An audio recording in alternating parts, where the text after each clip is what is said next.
Salut, je suis très heureuse de vous retrouver aujourd'hui pour une vidéo book haul spéciale Momox. Mais c'est quoi ce nom Momox, ça te fait pas rire toi? Après en avoir donc entendu parler plein de fois sur plein de chaînes de booktubers différentes, je me suis donc lancée et j'ai passé ma première commande sur le site Momox. Aujourd'hui, je vais donc vous montrer les achats que j'ai pu effectuer sur ce site, mais également vous donner mon avis, mon ressenti par rapport à ce site internet. Comme je le disais dans mon précédent book haul, j'ai donc fait un assez gros craquage puisque j'ai commandé pas loin de 13 livres que je vais donc vous présenter tout de suite afin que cette vidéo ne dure pas encore une demi-heure. J'ai donc passé ma commande il y a environ 2 semaines, je dirais oui, bien 2 bonnes semaines.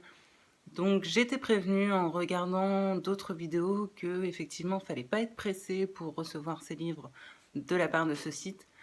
Donc quand c'est arrivé, c'était un petit peu Noël dans ma boîte aux lettres puisque j'avais 2 énormes paquets qui m'attendaient. J'étais ravie. Le premier livre que je vais donc vous présenter, il s'agit de Eleanor Rain Park de Rainbow Rowell. Alors comme vous le voyez, la couverture est en hardback mais sans aucune illustration. Donc premier mauvais point, hormis le délai de livraison pour Momox, c'est que j'avais commandé ce livre, mais alors pas du tout comme ça, vous devez bien vous en douter. Le hardback c'est super sympa, mais en général on a une couverture qui la recouvre. Donc là voilà, à part le nom sur la tranche, il n'y a absolument rien qui différencie ce livre. Donc j'avoue, première déception. Et puis alors, deuxième grosse déception en ouvrant le livre, puisque voilà. Le texte est en allemand. Oui, alors, contrairement à ce qu'on pourrait penser, puisque mon nom de famille a une très grosse connotation allemande, je ne parle pas un mot d'allemand. Donc, autant vous dire que ce livre pourra faire très joli dans la bibliothèque, mais je ne risque pas de le lire, je ne sais donc pas quoi en faire. Pour ma première commande, donc vous imaginez bien que je suis un petit peu déçue, surtout qu'à la base, je m'étais rendue sur ce site pour commander justement en priorité ce livre-là, puisqu'il m'avait été recommandé par une internaute qui m'avait laissé un commentaire dans une vidéo où je demandais des titres de romances, mais de bonnes romances, pas des trucs cucugnangnang. Donc j'avais vraiment hâte de le lire. Le problème, c'est qu'il est aux alentours de entre 15 et 20 euros. Vu ma consommation de livres, si j'achète tous mes livres à ce prix-là, c'est juste pas possible pour moi. Donc je me suis tournée vers ce site qui fait des livres d'occasion, et alors la grosse déception, puisque c'est pas encore pour maintenant que je vais pouvoir le lire. Je suis donc désolée pour l'internaute qui me l'a recommandé, mais comme vous pouvez le voir, voilà, je pourrais pas faire de retour tout de suite, puisque je ne pourrai toujours pas lire Eleanor Rain Park, étant donné que pour moi le trouver en français d'occasion pas trop cher, ça ressemble un petit peu au parcours du combattant pour l'instant. J'ai ensuite commandé Où es-tu Alaska de John Green aux éditions ce coup-ci Scripto. Alors j'ai pas fait attention, tous mes autres livres de John Green sont aux éditions PKJ et là l'édition Scripto a à peu près la même ligne éditoriale au niveau graphique de ses couvertures. Par contre le format est un petit peu plus grand. Bon, c'est une petite erreur, c'est pas grave, ça m'empêchera pas de le mettre dans la bibliothèque, il ira très bien avec les autres. Mais voilà, je sais que la prochaine fois, je ferai un petit peu plus attention. Alors, comme je le disais dans un de mes derniers points lecture, malheureusement, ma dernière lecture de John Green, qui était donc La face cachée de Margot, n'a pas été un franc succès. Malgré tout, je pense que cet auteur a vraiment du potentiel, donc j'ai choisi d'en recommander un. Et dans Où es-tu Alaska, on suit donc l'histoire d'un jeune garçon qui décide d'aller vivre dans un pensionnat où il va rencontrer donc Alaska, une jeune fille dont apparemment il va tomber amoureux, et ce sera pour lui l'occasion un petit peu de toutes les premières fois. Donc voilà, j'ai décidé de ne pas en attendre grand chose puisque je me rends compte que quand je mets trop d'espoir dans un livre, j'ai tendance à être déçue. Donc je vais le prendre comme ça doit être pris, c'est-à-dire un livre jeunesse, une petite romance assez légère, et puis j'espère avoir une bonne surprise. J'ai ensuite commandé Avant d'aller dormir de S.J. Watson aux éditions Pocket dans la collection Thriller. Alors ce livre était sur ma wishlist depuis un moment, donc je suis très contente de l'avoir trouvé pour pas cher. Et dans ce bouquin, on suit donc une femme qui apparemment a subi un accident qui l'a rendue amnésique. Donc tous les matins, elle se réveille avec 20 ans de plus que ce qu'elle se souvient en fait. Pour elle, dans sa tête, je pense qu'elle doit avoir encore à peu près 20 ans, alors qu'aujourd'hui elle en a 40. à côté d'un homme qu'elle ne reconnaît pas, qui est apparemment son mari.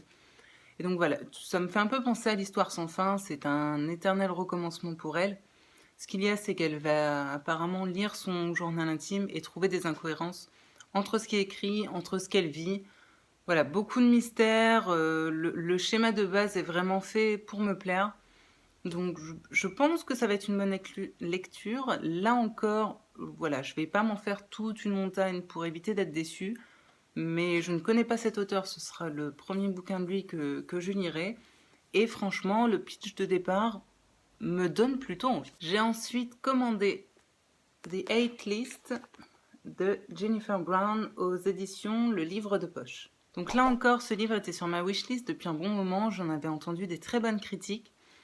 Donc voilà, je suis plutôt, je vous avoue, très très pressée de le lire. En plus, ouais, il n'est pas très très long, donc je pense que je vais le caser très rapidement entre deux lectures de ma balle. Dans ce livre, on suit en fait une jeune fille qui apparemment avait écrit donc une hate list, une liste, comment dire en français, une liste de toutes les personnes voilà, qu'elle trouvait pas sympa du tout, etc., etc., avec son petit ami. Sauf qu'il s'avère qu'un jour, son petit ami a débarqué au lycée armé et a décidé de tuer les personnes qui étaient sur cette liste. Donc aujourd'hui, forcément, des personnes sont décédées à cause d'elle et son petit ami s'est suicidé suite à cette fusillade.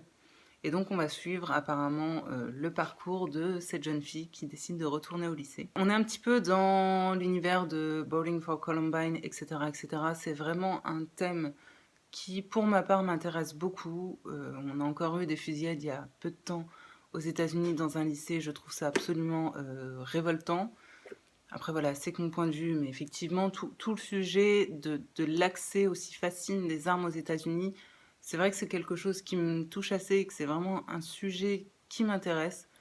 Donc je pense que ce bouquin risque de me remuer un petit peu, mais j'ai vraiment super hâte de le lire parce que, en tout cas sur papier, c'est vraiment le genre de thème et le genre de bouquin qui peut clairement, voilà, m'intéresser, voire peut-être provoquer un coup de cœur.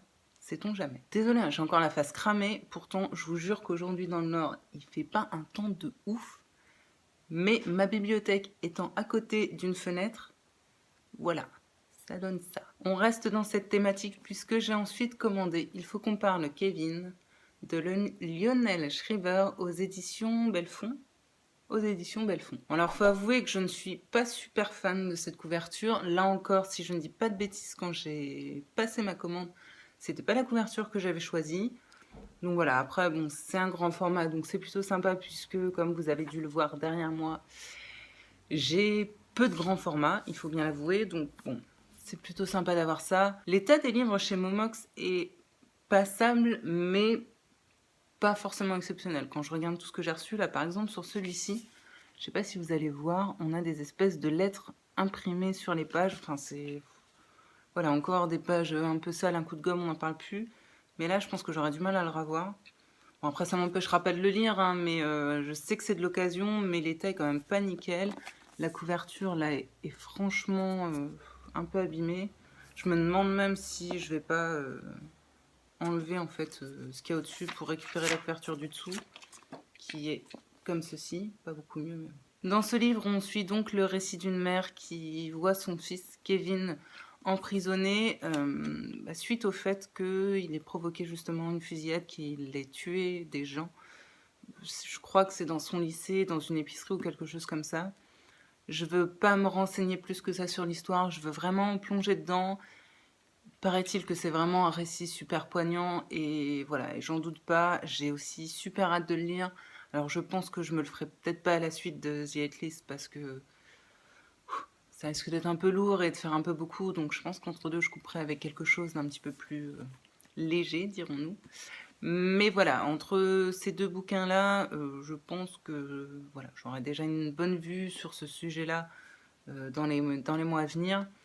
Je vous ferai un retour pour vous dire lequel des deux, puisque le sujet est plutôt similaire, lequel des deux est le mieux selon moi. J'ai ensuite reçu Un été blanc et noir de Frédéric Coudec aux éditions Le Livre de Poche. Alors je l'ai déjà dit dans mes précédentes vidéos, d'ici un mois quasiment, jour pour jour, lorsque je tourne cette vidéo, je m'envolerai donc vers l'Afrique du Sud pour découvrir donc l'Afrique du Sud, le Botswana et le Zimbabwe.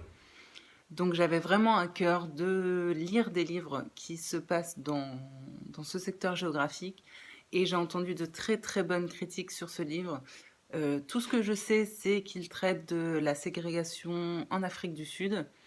Et voilà, j'ai super hâte. C'est vrai que c'est un sujet que je connais un petit peu comme tout le monde, mais finalement que j'ai pas fouillé plus que ça. Et pour autant, c'est vraiment, vraiment un sujet voilà, qui m'intéresse.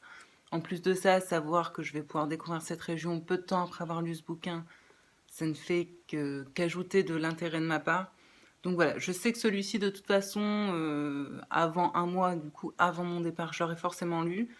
Je vous en fais du coup un retour très vite dans un point lecture. Je me suis ensuite pris La douce empoisonneuse d'Arto Passinina aux éditions Folio. Alors là encore, j'en ai entendu de très très bonnes critiques. Je crois que c'était une vidéo, si j'ai bon souvenir, sur la chaîne Le Souffle des mots qui m'avait vraiment donné envie de découvrir ce bouquin. Il paraît vraiment que Carto Passinina est un super auteur. Je n'ai pas relu la 4e de couverture. Je vous avoue que je veux pas trop en savoir sur ce récit.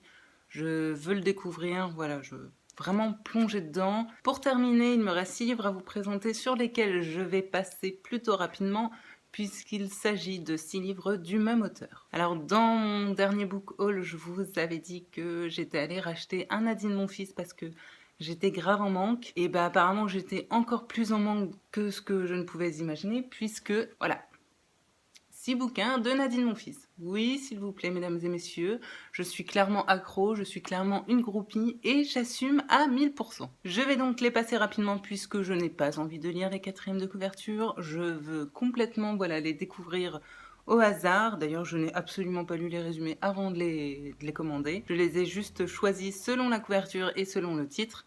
Et donc, ils sont tous dans la collection Pocket puisque j'ai commencé ces livres dans cette collection-là et que je trouve leur couverture absolument génialissime, kitschissime à mort, colorée à souhait.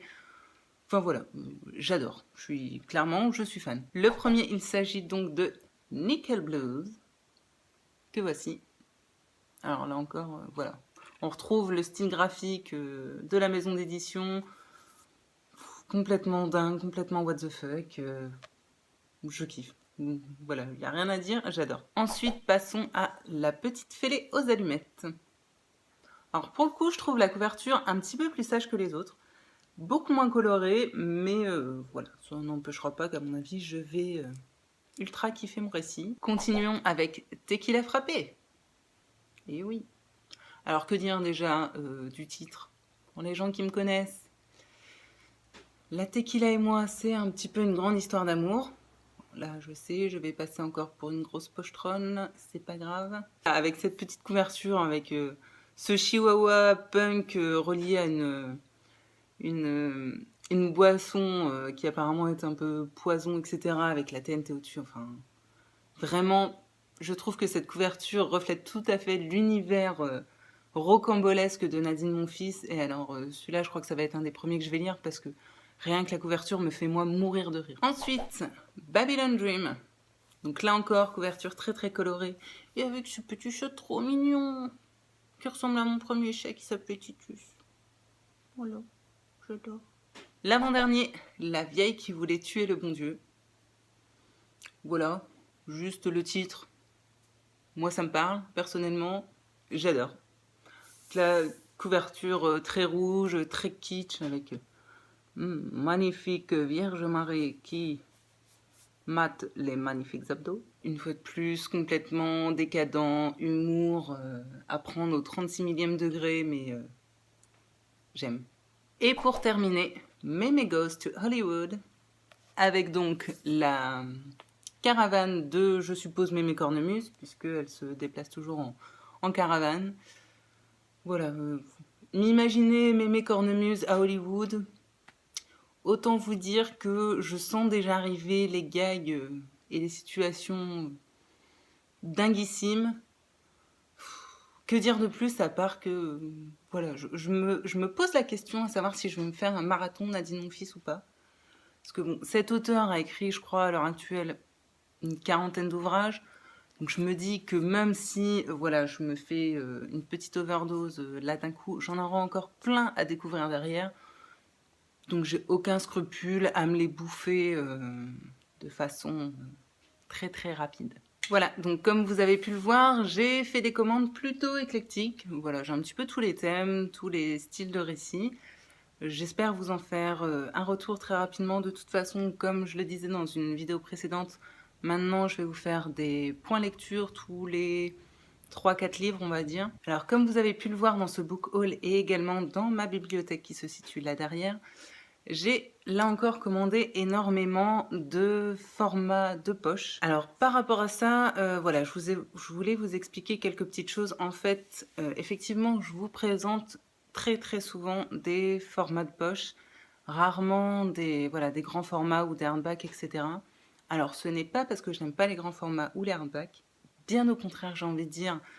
En général, il faut reconnaître que voilà, les hardbacks, les grands formats ont des couvertures absolument dinguissimes qui sont généralement beaucoup plus belles, beaucoup plus travaillées. Malheureusement, voilà, vu mon rythme de lecture assez soutenu et du coup mon rythme d'achat livresque assez soutenu également, vous imaginez bien que si je devais acheter tous mes livres en hardback ou en grand format, je serais à l'heure actuelle ruinée. De cela découle une chose très importante. Comme je vous présente du coup souvent des pockets, je vous présente rarement des livres qui viennent de sortir. Il est très rare qu'une nouveauté sorte directement en format pocket.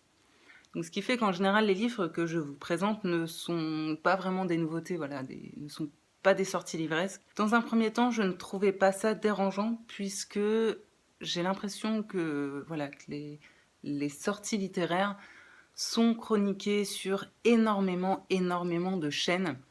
Je sais qu'il y a des livres comme Il est grand temps de rallumer les étoiles là, de Virginie Grimaldi qui vient de sortir par exemple.